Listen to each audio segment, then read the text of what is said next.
আপনি কি কখনো ভেবেছেন যদি কেউ 30 ঘন্টা ঘুমিয়ে পড়ে তাহলে তার শরীর ও মস্তিষ্কে কি ঘটে? এটা কি ভালো না বিপজ্জনক? আজকে জানব একবারে 30 ঘন্টা ঘুমালে কি হয়। স্বাগতম আপনাদের আমার প্রিয় চ্যানেলে। আজ আমরা আলোচনা করব একটি অদ্ভুত কিন্তু ইন্টারেস্টিং টপিক।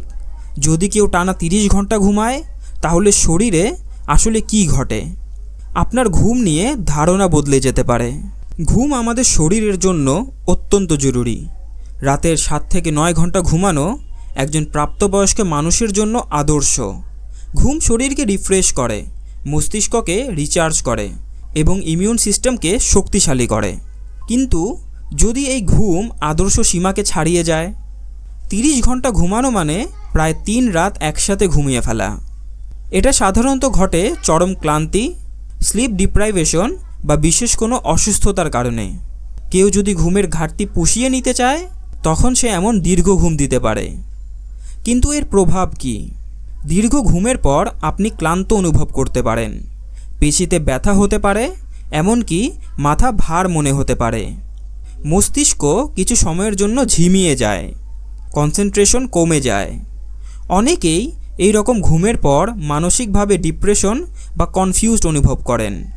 এই ঘুম আপনার বডি ক্লককে বিশৃঙ্খল করে দিতে পারে, ফলে পরের ঘুমের সময়গুলো এলোমেলো হয়ে যায়। তাহলে এটা কি বিপজ্জনক?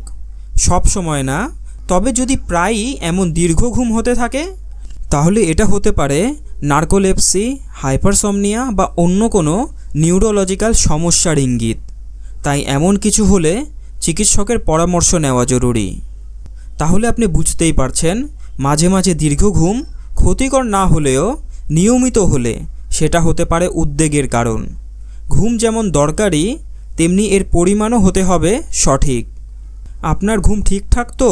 কমেন্টে অবশ্যই জানাবেন। আর ভিডিওটি ভালো লাগলে একটা লাইক দিন, শেয়ার করুন বন্ধুদের সাথে, আর অবশ্যই সাবস্ক্রাইব করতে ভুলবেন না। দেখা হবে পরের ভিডিওতে। ধন্যবাদ।